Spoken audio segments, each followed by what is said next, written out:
Welcome back to the Safeties Off podcast. Today we have on Alex Keil from Demerbox or Demerbox. He said he didn't care which He way. said he didn't care, but then he pronounced it Demer. I mean, the man's name is Demer, so Not Alex's name, not but Alex's the name. guy who made it. The So founder, yeah, I the guess we got to call it Demer. creator's So name. Demerbox, awesome product, awesome conversation with Alex. We go from talking about the box to hunting back to the box. I mean, it's a roller coaster of a ride, but he's a really interesting guy. he's a very interesting guy, and I feel like we're best friends. So, I do too. And you're gonna feel like you're best friends with him after this show. I feel like you'd want to be best friends with the guy. Absolutely, He cares about people. he does care about And we're humans. people. That was something he said off air. He said, "I care about humans." It was pretty cool. Yeah. So go listen to that. It's gonna be great. But before we get to the show, talk about our sponsors. Dirty Duck Coffee. Years ago, a passion. Dang it. A company was founded on the wild. No, maybe you're right. On the wild pursuit of waterfowl. A coffee company and apparel brand called Dirty Duck. Tyler has replaced his coffee that he's been drinking for years with Dirty Duck and has not looked back. Years. KCO 15, get you 15% off. Dirty Duck Coffee. Next, HuntWise. If you don't have a mapping tool, first off, you're years behind. Yeah. Okay, if you're not using a mapping tool, you need to use HuntWise. Try it for free. But then when you got to pay for it, you're going to want to keep it. You can use code KCO20 for 20% off. Next, Tide We. Talk about it all the time. It's the blind I hunt out of. It's see-through from like all sides, or excuse me, not all sides. 270. Yeah, 270 degrees you can see out of, but deer, turkeys, whatever, can't see in. It's sweet. Use promo code KCO18.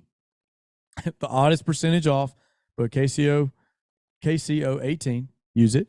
And then last but not least, our best and our longest running sponsor, TripTech. I mean, they're loyal. They are loyal. What can you say? I love these guys. Like, they're supporting the smallest podcast, tens of listeners. I'm so beyond appreciative of them being a sponsor, but go check them out. I mean, I use this one as my fidget spinner, but it's a 5-in-1 multi-tool. Around here in the South, be predominantly used for a finisher duck hunting, or maybe a choke tube. Tool, or for maybe, sure. maybe you're like me and you drop your gun in the water or something, and you take it apart and clean it. You can use this tap at the end of it to take apart your gun. So 5-in-1 multi-tool. Go get it right now. TripTech, TRIPTIK. Now let's get to the good part of the show. Alex from Demberbox. Bro, I almost caught that one. You got that heater on full blast. You got all the windows down, and you're just you're such a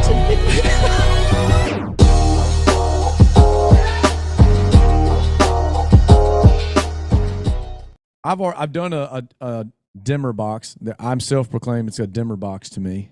Demerbox. I've done the YouTube review. And we talked about the basics of it, like the 40 hours of battery, 100 feet connectivity, waterproof, crush proof, USB charger inside.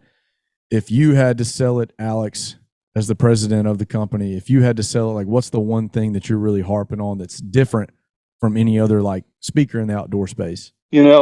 What I like to think about the Demerbox is it's kind of like a lifestyle brand. It's your sidekick. It's the thing that it's never going to be the spotlight that you bring to the party. It's always going to be that kind of guy that hangs out in the corner, but he creates a lot of noise and everybody knows who he is. And if you forget him and you don't bring him to the party, people are like, "Hey, where's the sound at? Where's the music? Where's the Demerbox at?" As far as features, I think what kind of separates us, the crush-proof Pelican case, and being able to really, I mean, we've had people drive it over with the truck and not damage the product. That's a big thing. The dry internal storage, being able to use it as kind of your, man purse or whatever it might be that you take around with you, and put your phone, wallet, keys, and that stuff inside of it. Bring it on the canoe. You can store stuff inside of it. You could charge your phone from it. I mean, those are some fantastic features about it. What's really interesting that a lot of people don't understand is the port cap itself. And people always wonder why. Well, why'd you put a port cap in there? Well, if you know anything about speakers or sound engineers, which I'm not an expert on it, and the guys who built the product and work on the product and the engineers that design it are the experts. But the reason it exists is bass and speakers have to have sound or air that moves behind them. And so when you have the port cap out, and it's not in waterproof mode, You have the port cap out. You hear a lot deeper of a bass and a lot clearer of a sound. You put the port cap in to make it waterproof, and it's still got great sound quality. But once you pull that port cap out, if you're playing a heavy bass song, you can really hear that bass reverberate off of the internal of the case. And that internal air inside the case is what creates that bass sound. So that's really kind of what separates Huge, but people don't understand it until they actually get the product and listen to it. But you put the port cap in, it's like every other water Bluetooth speaker. Great sound quality, but Right. you take that port cap out, and it's like your deep Bose kind of sound. So You said the port stuff. You're going through all that, the science of it. I'm not going to sit here and I'm not going to sit here and Yeah. act like I didn't have two. for those on camera. Yeah, I'm not going to sit here and act like I didn't have two kicker tins in my truck when I was 16. No big deal. I was that annoying kid, I had you to. know. You gotta have it, right? Okay, we can't all Oh, all gosh. win. Can't hide money. Jordan had 12s. Okay, so like that's So, my big is, thing. This is the port cap that he's talking about. It stores inside. This one was out. Which, side note, I don't have one yet, so I was borrowing Tyler's last night, and that is you can ask Split my household. wife. That's the first thing that I mentioned last night was the bass. I had the cap yeah. out, and I say, Dad, come, this thing actually has bass. I mean, it sounded fantastic. It really does. It really does. Anyway, It's screws quite it. impressive. That's what I told Jordan yesterday. We were talking about it, and I was like, as a hunter or an outdoorsman, camper, whatever, you're as good as the equipment that you can pack and you can just carry. Yep. Obviously when we're out, if we go on a trip, if we go to Kansas, like duck hunting, or even if we just go to the deer camp or whatever around here, or you're going on a camping trip, like I wouldn't want to pack a speaker that was just a speaker. Like with this, if we're on the boat, if we're going duck hunting, this will go in the boat because it's a dry box. Oh yeah. You Yep. know? Well, and it's not just that's what's cool. When you say waterproof speaker, you think have it by the side of the pool. You can throw this in the pool. I mean, it's like Exactly waterproof. right. Waterproof. It floats, everything Yeah. else. Yeah. Well, it's So- funny you called it the man purse. That's exactly what I watched some video Zach Brown did. I think he was at y'all's manufacturing place, but Uh-huh. that's the first thing he called it. He said, "This is my man purse. Take it with me everywhere." Yeah. Thumbs everywhere. Yeah. So how did that come about? Him being a part owner of the company, Zach Brown from Zach Brown Band. Well, you can find most of the story on our website, but James Demer is the guy who started it, hence the name Demerbox, and he worked on the set of Survivor, and some of those other outdoor reality TV shows as their sound engineer. And they've always carried around Pelican cases. He watches all the camera guys carry around Pelican cases with their camera equipment in those outdoor environments. And he decided to create a Bluetooth speaker out of it. So, drilled holes in it, made a bunch of different prototypes, put it on Kickstarter. Zach Brown picked one up, fell in love with the product, and decided he wanted to invest in it and be a part of it. And how do we get this to as many people as we can? Because it's a pretty awesome product. Yeah, and it says a lot coming from somebody that's in the music and sound field. Yeah. Yeah. So he's in the music, obviously Zach Brown Band, he's got 8 or 9 Grammys. I mean, he's a pretty big deal in that environment. And he loves the product. He's also an outdoorsman. He likes to hunt. He likes to take it outside. Some of the fun things that he talks about using it as is a game call and putting the speaker out and using it as a game call and Bluetooth into it and running sounds through it. I'm not a huge outdoors guy myself. I just got into hunting recently, but I've been loving it so far. I never grew up with it, but I've been introduced to it in the last year and a half, and I absolutely love it. So, Oh, your life's changed forever now. Yeah. I was gonna say that he's into the music. Zach Brown, going back to that, but he's an avid outdoorsman. Yep. A buddy of mine works for Sornex, the weightlifting company, and every year they have a big kind of gathering of people who are top of their field, but all of them have something to do with the outdoor space. And Right. Zach Brown was invited last year when he was there, and my buddy got to hang out with him, and that's what they were talking about is how big of a everything he is, Yes. fisherman and hunter and all kind of stuff. So I'm sure he's put it through the ringer. I want to use it. We have a lot of coyotes on our property. We have about we have a few hundred acres in Louisiana. We have a ton of coyotes. Like they're just yip yip yip. You hear them every night, and they're they're legitimately like they'll eat your deer herd. Like they eat. I think a coyote during this season of the year eats, or maybe it's the year. I don't know. It seems like a lot, but they eat 19 fawns. One coyote may eat 19 fawns, which is pretty nuts. It's a lot. Yeah, I saw it on Instagram, so it's got to be true. But using this as a game call, because you can be 100 feet from it, which is about 40 yards, quick math. Yep. I mean, you could set up with a bow and bow hunt coyotes and have this out there with the little Mojo flippy tail. Boom, you got the Demerbox. Well, You we don't were care if just it's talking raining. about maybe having to go buy a Fox Pro. We Yeah. don't. We got this. We got that. Thank mean, you, Zach Brown. That's right. Thank And you, Alex. sorry, for giving Alex us and the Zach idea. Brown. I mean, yeah. That's on me. Hand up, Alex. Alex, you've been hunting for what? You said a year and a half on the About phone. a year and a half. Yeah. And you're already smarter than me, man. You're already applying. I wouldn't I mean, say I that. want to dive into that for a minute. So, A, what got you into it? B, what have you hunted? And C, what has been your favorite hunting, or favorite thing you've hunted, or favorite story, whatever experience? There you go. So, what got me into it? I have a buddy that was a partner in the Jimmy John's business with me, and he had Jimmy John's stores, and we got into them together. We sold a bunch of Jimmy John's stores, and he bought a ranch down in South Florida. He's actually the other partner in the Demerbox business. His name's Troy Link. He's the CEO of Jack Link's Beef Jerky, if you're familiar with that brand. Mm-hmm. But I've been think working so. for him for 13 years or so, and so that's kind of how I got into the Demerbox business. Is him and Zach Brown bought it together, and he knew me from Jimmy John's, and we also did this ranch together too. In South Florida, it's called Quail Creek Sporting Ranch, if you check it out. So anyway, so we sold these Jimmy John's locations, and it's like, well, now what do we do? And he says, hey, I'm getting this ranch down in South Florida. I want you to come down, check it out, see if it's something you want to do. It's about 4,000 acres. We do a lot of bird hunting there, sporting clays. There's some deer, gators, hogs, that kind of stuff. So come check it out. See if you want to run it. See if you want to operate it for me. I said, look, Troy, I've never shot a gun before. I have no idea how to run and operate a ranch. And he says, you don't need to. You know people. You know how to run a club. You can manage a business. Come on down. Check it out. See if you like it. So we flew the family down to Florida. We were in Arkansas at the time. We flew the family down to Florida and spent a day, 2 days on the ranch, just driving around, enjoying the swamp life of South Florida, and really kind of fell in love with the outdoors part of it and stuff like that. And we're like, sure, let's do it. And so we moved down and lived on the ranch for about 8 months, helped with the transition of, new ownership, taking over with the permits and the licensing and that kind of stuff. And that's when I got introduced to really the shotgun shooting and the shotgun sports and the bird hunting and wing shooting. I've never shot a deer yet, haven't hunted a gator. I've helped on some gator hunts and helped on some hog hunts, but I haven't personally done them. But a lot of bird shooting, quail hunting, pheasant, some pigeon stuff, that kind of, bird You're shooting, already probably a shotguns. better.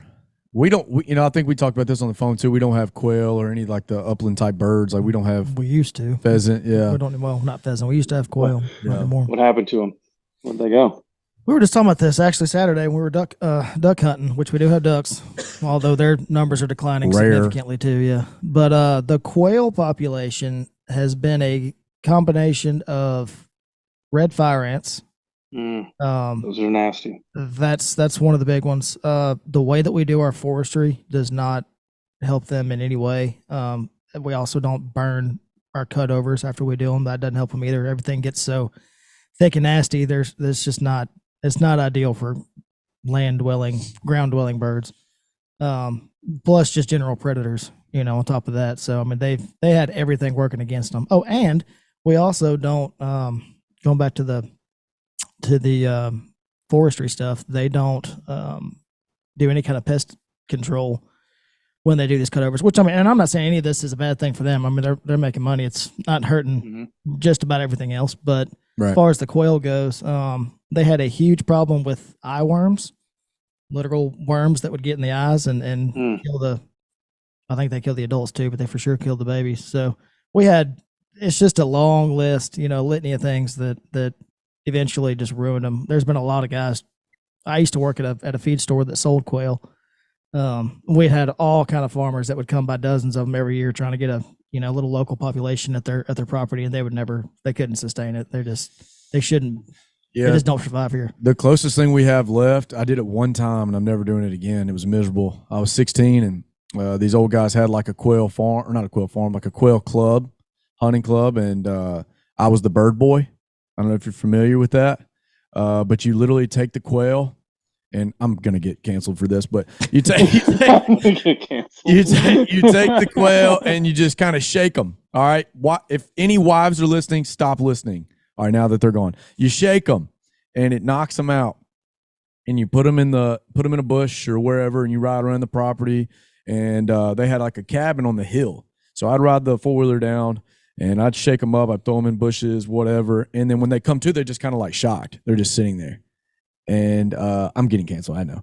And so then I'm thinking about canceling you for this. Yeah, well, I got paid a lot of money. So the men would then get their dogs, and it was a sport. There was a guy like judging the dog, and then like you got so much points if your dog pointed, Right. if your dog held the point, and then if you actually did take the bird, you got a point, blah, blah, blah. Then at the end of the day, they sat around, cleaned the quail, and you ate them.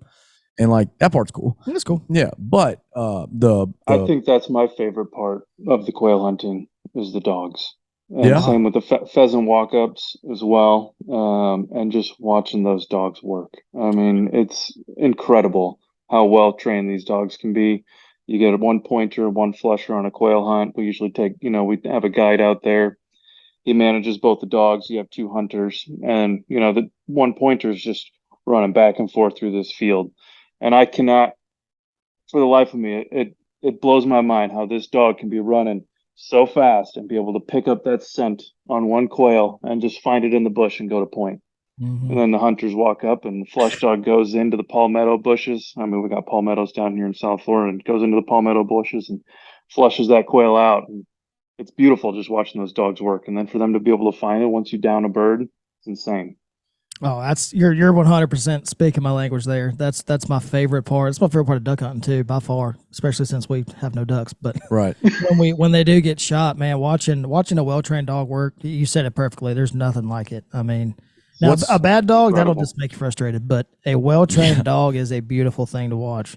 What's sure. more impressive, a quail dog or a duck dog? Alex, let's hear your take. Duck dog or quail dog? What's more impressive? I'm not familiar with the duck dogs, but I imagine that a flusher or a retriever dog is probably pretty much the same, whether they're retrieving quail or retrieving ducks. I mean, especially down here in South Florida with the swampy area. I mean, you kind of get the same feel with they're in the water. You got to go look for them and to get into some ditches and stuff like that. So yeah, it's like you feel bad for the dog a little bit, but then you see how happy they are. That's like, what they're made to do. Legitimately bred. It's in their they're retrievers. They're Labrador retrievers, and then they just sit there and just watch, and they're just like, "Come on, somebody get one." Well, I mean, they'll sit there and just shake. They're so excited, waiting for you to tell them to go. Yeah. And then you go, and I mean, like I said, a good dog. I mean, they're working off hand signals, and you're moving them right and left and telling them where the bird is, and then they'll find it, and then they'll be chasing one down over here, and that's just I remember my brother had a dog that we could shoot. I think the most I ever witnessed was 4 at a time, but we'd kill 4 birds, and it'd go get one, go get the other one, go get the other one. You'd never have to remind it where they were. She knew, she marked them and knew just exactly where to go back to. Watching, marking them down. It's insane. Cool, Dogs, the dog work is the most beautiful part about hunting, in my opinion. And the most expensive part. For sure. Do you want a dog? Do you want to be the guy that shows up with the crate and is like, hey, use my dog today? We've got about 15 dogs that stay on the ranch that are all very well trained, and so we typically use those dogs. Some of the hunt guides have their own that they really enjoy working with, but I mean, all the dogs that we have are really well trained dogs. Most of them are German short-haired pointers. We have some labs. That's basically what we have mainly. So honestly, we don't kill enough ducks to need a dog. Like, I felt like if I have a duck dog, it's just like cruel. It's like, come on, just come sit with me in the cold and watch nothing, buddy. Like, I could just bring my wife's whatever it is, poodle and King Charles Spaniel, and she would just be just as good as a duck dog because I never kill any. That's my brother also has a GSP, and that's all he does. He's a biscuit eater, poor thing. He'll go outside and point at the robins when they fly in the yard. Yeah. Just hanging out, just a friend, honestly. Yeah. Back to what you said, my favorite hunt. I don't know if you guys do a lot of pheasant hunting at all. No pheasant here. Okay. So the pheasant walk up is a lot of fun, watching the dogs work and stuff like that. But if you guys have ever heard of a pheasant tower shoot before? No. So it's pretty popular down here in Florida. I'm not sure where else they do it at, but you basically have a tower, about 80 to 100 feet in the air, and then you put pegs around this tower in basically the shape of a clock, right? And there's 12 of them. And we'll take all these birds up to the top of the tower, about 800 pheasants up to the top, and we throw these 800 pheasants out of the top of the tower, and they catch the wind and they just start coasting right over top of these pegs about 90 yards out. And you get a couple of guys at each peg just looking up and just popping birds as they're flying over your head. It is the most fun I've ever had. That sounds awesome. That's pretty much what I did, Alex. That's the flying version of what I did. I was the guy at the top of the tower. Here you go, Bob. You ready? Yeah. Yep. Ready? How did I just slinging it out? You got a hole at the top of the tower. They're just throwing them out, man. And oh my God, it's awesome. so fun. It's fun. That's where that's like shooting clays. Like shooting That's skeet. Exactly what it is, yeah. With live skeet. Yeah. I've never eaten a pheasant either. I have eaten pheasant. And I've shot at pheasants when we went to Kansas this year. Shot at me and another guy shot at pheasants. Did not didn't hit one. They surprise you so much because I was duck hunting, not pheasant hunting. So I'm over here trying to sneak around on some ducks, and 6 pheasants jump up in my face. I was so scared it took me. You're like wondering what kind of duck that is. Yeah, what duck makes that noise? Ducks looks like a chicken. But yeah, they're pretty. Yeah, but yeah, I didn't. They are pretty birds.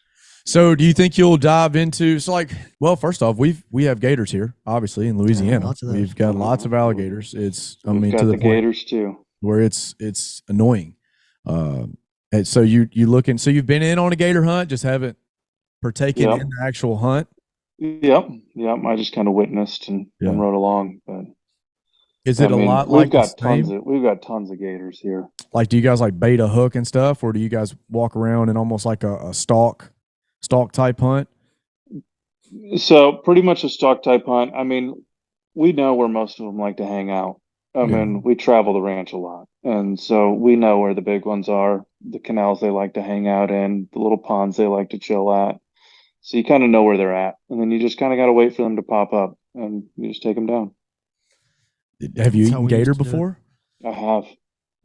So tell me, come on. What are your thoughts on gator? Because Jordan's got really strong thoughts about it. Yeah. What are your thoughts on it? I mean, my thoughts. Eating them, they're a nasty animal. So I mean, they taste fine, but they're gristly, and so I mean, as far as quality of meat, it's a 5 out of 10. Taste wise, a lot of pure muscle, and it's muscly, tough, greasy, a little bit tough. But I just have this mental block about how it's a cold-blooded animal. They're gross. They're full of bacteria, and so I don't know. Got to think about it. It's a reptile, It is. It's a lizard. This guy also ate raccoon one time. I did. So don't let him sit here and be like, "Oh." This was all the same episode. We talked about all this stuff. Yeah. Gators don't bother me. I've hunted right next to them. I've stepped on them. I mean, it's it is what it is. But as far as eating them, it's not. I don't do it.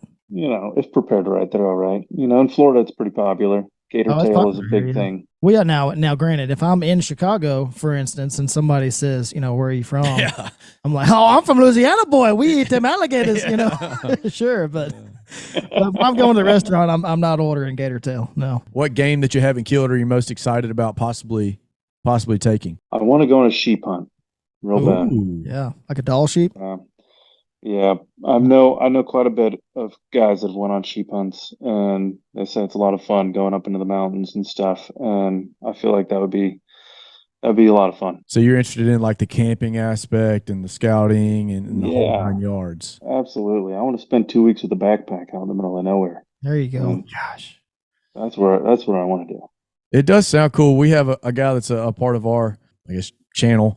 He killed an elk. What? 2 years ago? 2 years ago, and that's what they did. They went on public land, backpack, stayed, hiked miles a day, and I'm just like, I mean, yeah, for like the first couple of days, that sounds great, but man, I just don't know. I don't know if I'd start freaking out or what. Do you have have you done that before? Have you just gone camping like for nights on end? Not really, but I think that I want to. Yeah. I like the self-confidence, Alex. Listen, that's a man thing, right? Like you just kind of got to go out there and live, and figure it out. I mean, that's little kind of the man make fire stuff. Yeah, getting back to your camping roots. Yeah, get out of the city. Yeah. Well, I think from what I've heard, the sheep hunting is even more physically demanding than even the elk stuff is, because you got to go where the sheep are. And they're on that. So let's be honest. I'm not in shape for Half of the hunting part of it is being able to tell the story and how cool you are. well, 100%. That's 90% of it. That's right. Yeah, That's 90% of it. yeah, that's a lot of it. I mean, Yeah. you're around the water cooler and you're nobody's calling a guy to come be on their podcast and talk about the hunt that he watched happen. They want to know the that is true. hunt that they killed. That is true. Yeah, we killed an alligator, and we had never killed one before, or we had never gotten a tag before, so we got drawn for a tag here in Louisiana. We bait up 3 or 4 hooks. We got a tag for a pretty good lake that we knew had alligators, and the gator that we took, man, we saw some good ones, but we killed one that was like, I mean, he was like this long. He was like 4 or 5 foot baby. long. Yeah, baby but alligator. it was a good little a little stepping stone, if you will, appetizer. a little appetizer. Yeah. Because I'm not just real thrilled about getting them in the boat and taping their mouth real quick. Even after we shot and we're like, yeah, it's dead, we're good.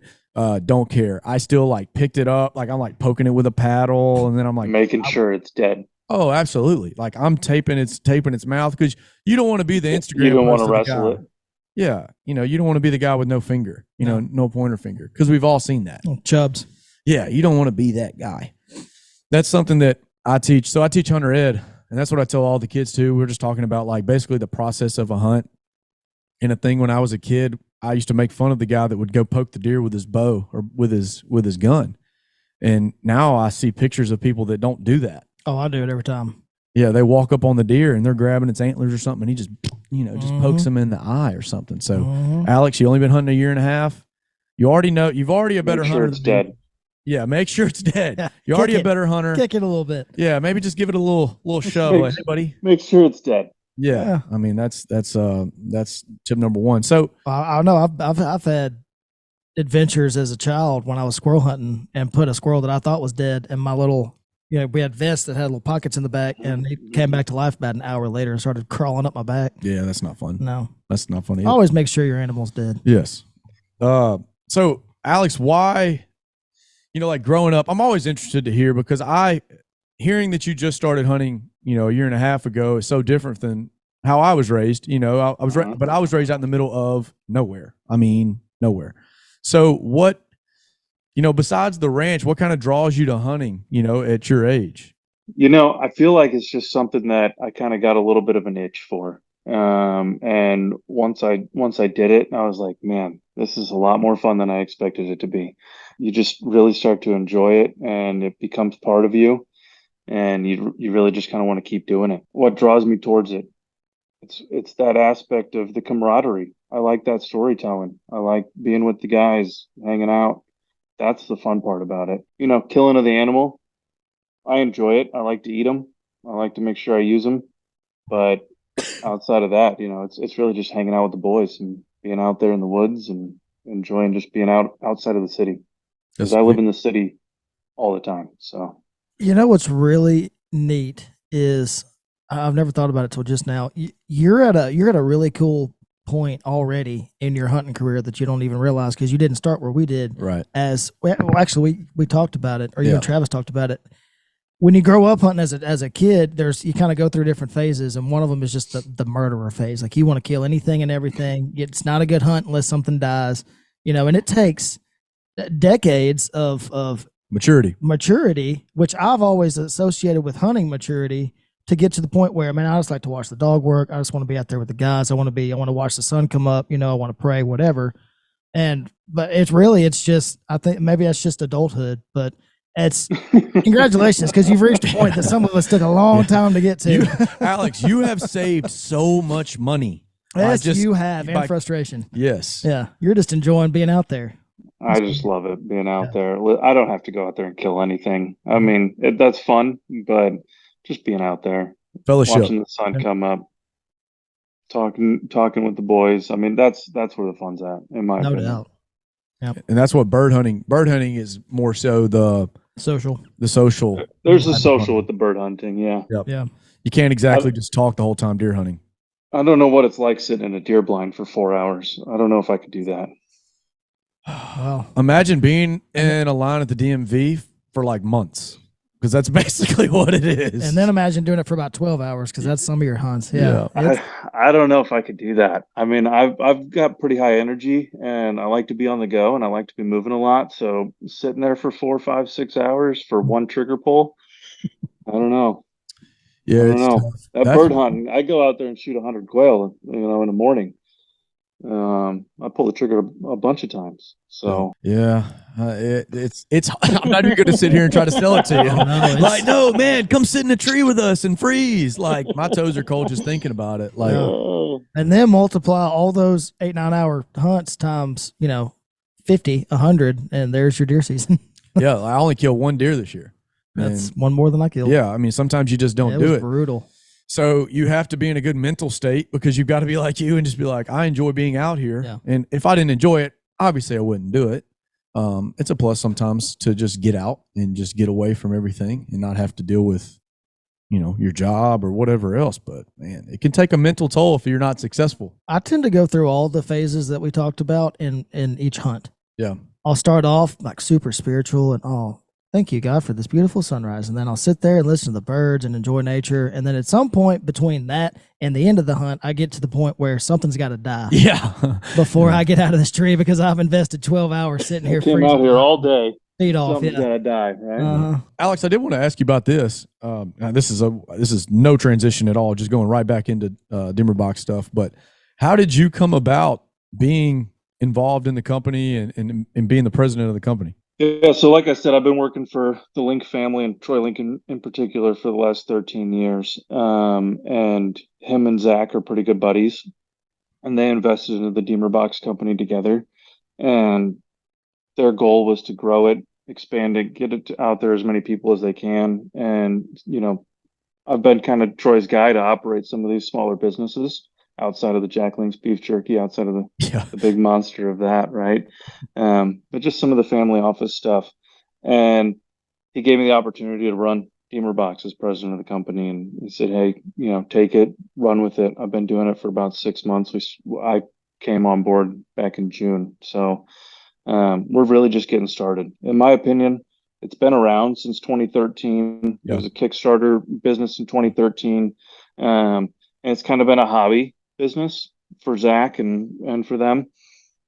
And now it's time to really grow it. So I think about it like a startup, even though it's been around for 10 years and it's a proven concept and a proven product. And there's been some modifications over the last 10 years to improve it and bring the technology up to date and stuff like that.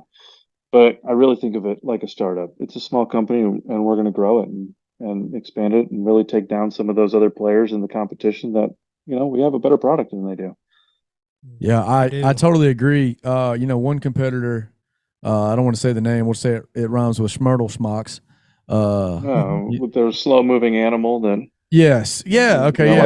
likes to hide in a shell. Likes to hide, and it doesn't have any internal storage. And Yeah. It's already taking up. Wow. It's already taking up all the internal storage. yeah, I mean, There's no internal storage because it's hiding in its shell. That's right, yeah. It's made over in China. These are made in the USA. We manufacture and build them right here in the US. Actually in Fort Lauderdale, down here in Florida. About 30 minutes from the house here. We've got the warehouse where we assemble them and everything. And they have half the battery life. They don't have internal storage. Their sound quality is not great. Listen, you can put a big giant speaker in anything and make it loud, but you can't make it sound good. So Yeah. right. That's what I saw. So, they obviously sponsor some folks, and then you guys too. But like, I will say, over the last year or so, I'm seeing more people on that I follow on Kepler Creek Instagram or YouTube or anything like that. More folks go into this, just for reasons that you're talking about. Like, it's just practical. Well, I mean, the sound quality is, we've been through that, and it's great. But I mean, Pelican by itself is a very impressive product. Yeah. Very impressive. So, you put the two together. Absolutely. That's what makes it such a beautiful thing. Yeah, I agree. No, I agree. I mean, Pelican makes an awesome case, and it is. we're fortunate, to be able to partner with them to use that product that they have, and they support us a lot with that. But the pelican case itself, and starting with the shell that, is really tough. I mean, we've all shot through one of those other animals that hides in its shell, and unfortunately, BBs will go through it. They won't go through this. So, Challenge accepted. It's almost. I'm just kidding. This is almost the. listen, the I've seen ninja- somebody ninja shoot a version 50 of- cal through it, and that'll work. But Yeah, I've got some guns in there. You know what? We're just going to go through all the calibers tonight. This is the. I'm gonna really the piss the ninja neighbors version off. of that animal. Yeah, no kidding. That was one of the most like fun interviews of all Just an time. awesome guy, man. That was Just fun. a great guy, living the American dream, and some of his backstory. I don't know if we'll add this in the interview or He was not. the American He- dream. exactly. I mean, Like- where he came from to where he is, just cool story, man. Jimmy John's driver to owner to now president of a company. Yep. And I mean, he's a young guy. He can't be too Well, old. He said he got married at 20. They've been married 13 years. He's 33. Oh my gosh, quick math. So Look at that. he's in his early 30s, like your Yeah. boys here. Way more accomplished than me. He just has the right perspective about things too. He really does, and Time, that's time and time again. That's why I call back to it during the episode. But yeah. I was impressed with his perspective. I was too, and we're for sure going to have him on and just have a business podcast, Mm-hmm. and he's going to make us better businessmen Yeah. and coaches and whatever Who salesmen. knows? We could be president of the next Demerbox one day. The sky's the limit, knowing Alex. It really is. No pressure, Alex, but you've got now two guys you've got to invest in. But no, it was a great interview. I just enjoy having people on with different outlooks. I enjoy having people on that are new hunters. I just enjoy talking, not having them on the podcast. Like He's almost not even a new hunter mentally. I Right. mean, like experience wise, but yeah, he's so he's ahead of the game. ahead on his his outlook, his perspective on things. Man, he's like an old timer out there. Yeah, he's a good guy. It's great. So Yep. if this is my part of the show where I'm going to say go buy a Demerbox, Mhm. because like legitimately, if you want an outdoor speaker, it's going to cost you a little bit more than something you may buy on Amazon, but it's worth it. We really didn't show it off. I mean, for those of you We watching, didn't. so obviously you got your two speakers here. This is the two. They do have a single speaker Yep. version. This is the porthole that he's talking about. It's just a literal hole. You saw me screw the plug into it if you watched the whole episode. But I mean, it opens up into a pretty large. That's your little charger and goodie bag goodie box that they give you. But I mean, it's a lot of space in there. The bottom of the speakers take up a little bit, but you can fit a lot of. You can fit lunch in there. You can fit all kinds Yeah. of first aid It's the kit. first thing my wife said. She said, Yeah. "Ooh, I can put my sandwiches in there." Yeah, it's sweet. So it's a deer camp, duck camp. Gotta have for sure. Yeah. And I'm gonna be honest with you, it just looks cool. I'm a big fan of things that just look cool. Oh, and it's just I'm a big Pelican guy. Pelican fan case. anyway. It's built into a Pelican case, yeah. fan, and that's they make the absolute best case on the market. So Yep. can't beat it. Yep, can't beat it. It's sweet. We appreciate you guys, especially if you've stuck around long enough to listen to it this far, the episode this far. This is, I didn't tell Jordan, this is our 30th episode. Happy 30th. Happy 30th. Woo. It's pretty nuts. We started back in like June or July, and now we're here with 30 episodes. We've taken a couple weeks off around the holidays, but it's been a lot of fun just to get to know people. And then It's been a blast. We too. appreciate. I mean, we know we're not huge, but we appreciate those of you that tune in and listen. It the means a lot tens to of us. listeners we appreciate. We really do. I mean, we joke, Oh. but I mean it means a lot. It means a lot. We do this because we love it, and who knows where it goes one day. But Yep. We're The gonna goal keep- is to do 52. We're going to do 52 episodes. I've never said that out loud, I don't think. 52 No. episodes and then reassess. okay, See what's going on. see what happens. See if we still enjoy it, whatever. But we're at 30. So I don't know what even the goal is. But yeah, we're going to go to 52 and then see what's going on. So Goals we're to at have 30. fun Yeah, goal is to have fun. and love Not people. Just enjoy it. There you go. With that Oh, being said, But before I forget, is it Oh, it's plug. still kind of shiny? But Yeah. shout out to my boy Ryan Kirk with Smiling Mallard. Send us a sticker in the mail. His sticker, his sticker is yet to get to him, but he's getting a dose layer in return. So Yes, indeed. appreciate you, man. You are now a permanent part, a mainstay on the Wall of Fame back here in the Yes, studio. indeed. Yes, indeed. So, all right, Enjoyed it. Till next time, go to church. go to church.